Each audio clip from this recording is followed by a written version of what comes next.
Welcome back. In this lesson, we want to review a matrix organizational approach to managing your project. In the last lesson, we reviewed the advantages and disadvantages of using a functional organizational approach. As you recall, the functional approach has certain communication and coordination disadvantages. The next step along the continuum is the weak matrix organization for a project. In this case, most of the project management is still done by the functional managers. However, there is some recognition that greater coordination is required. In the weak matrix organization, one of the staff working on the project is asked to expedite the work process and communicate requirements.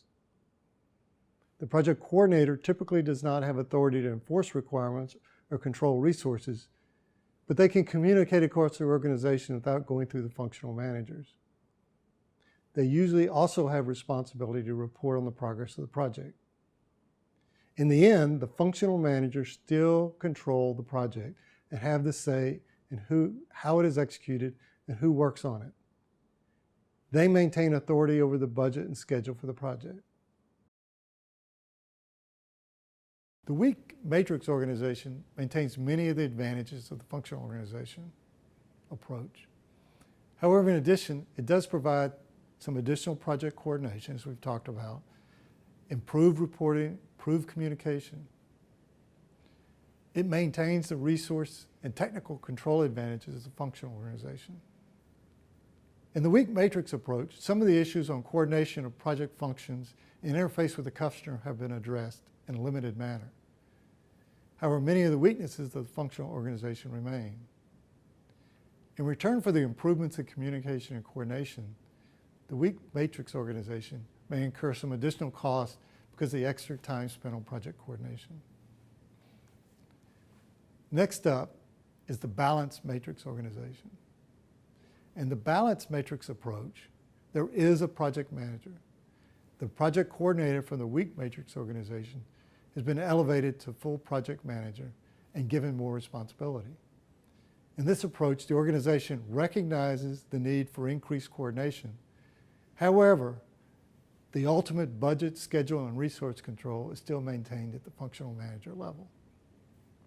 The project manager typically has some control over the day-to-day operations and basic technical decisions made on the project. He has more responsibility in tracking and reporting on the project and will have a responsibility to interface with the client to understand their needs. However, the functional managers maintain overall control and still maintain the ultimate authority to make decisions. Typically, the project manager has both a technical role on the project and his organizational role in this organization. The organization is called a balanced matrix because it tries to strike the balance between giving the project manager authority to run the project and still maintaining the advantages of the functional organization. As with any balancing act, there are gives and takes on both sides. The balanced matrix organization starts to address some of the weaknesses of the previous two organizational approaches. There is a single point of responsibility, and this person is responsible for working with the customer and understanding their needs. Because the project manager has more decision-making authority, there's improved communication among the team members and improved reporting to upper management and the customer.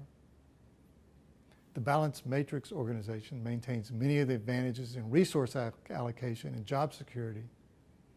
Although the project manager spends more of his time on the project than in the previous two organizations, most of the staff will still split time between their functional job and the project. In addition, everyone stays in the department and has a home when the project's over. In this arrangement, the project budget and schedule authority is still not clear. It's shared between the functional managers and the project managers. Technical control and staffing is also shared. This situation creates potential conflicts between the functional managers and the project managers over money, functionality, and staff priorities. For the project to be successful, these conflicts must be resolved on an ongoing basis. Next, we have the strong matrix organization. In the strong matrix organization, the organization fully realizes the need for a project manager and is providing the authority for the project team.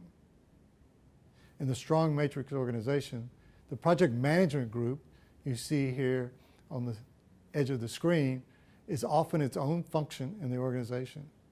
This organization typically includes both project manager and the administrative staff required to run the project. In many cases, the project manager and his staff are full-time dedicated to their roles on the project. In this organization, the project manager is fully responsible for the scope, schedule, and budget on the project. He's responsible for client interfaces, reporting, and decision-making.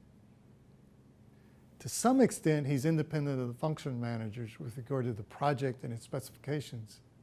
However, the functional managers still have control over staffing and typically can exert control over the technical specifications through their staff. The strong matrix organization approach provides a real focus on the project, but there is a cost. The cost being increased budget allocation to organization and reporting and loss of control by the functional managers. The advantages of the strong matrix organization are pretty clear. A strong single point of responsibility and much stronger customer focus. The authority and responsibility for budget and schedule management is clear and resides with the project manager. Project reporting to management and to the customers improves since there's one person responsible. The strong matrix approach seeks to maintain resource flexibility by having the project staff continue to work in their function when they're not working on the project. However, with the project manager having more control over their time, some of the flexibility and cost savings in the previous organization structures has gone away.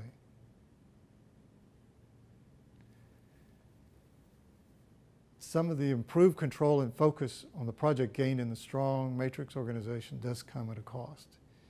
Each project team member now has two bosses, the project manager and the functional manager.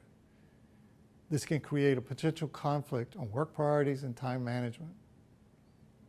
Not having a dedicated staff for the project means the project manager loses flexibility in responding to changes and setting priorities for the team. He must be continually aware of the functional needs and priorities. Another potential area of conflict is around the technical content on the project.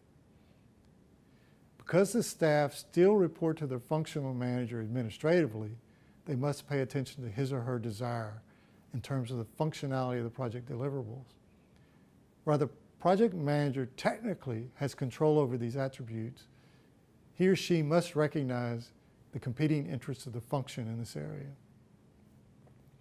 If the functional managers and the project manager do not work well together to resolve these issues, then it can create stress on the workforce as they were pulled in competing directions and must resolve the conflicts.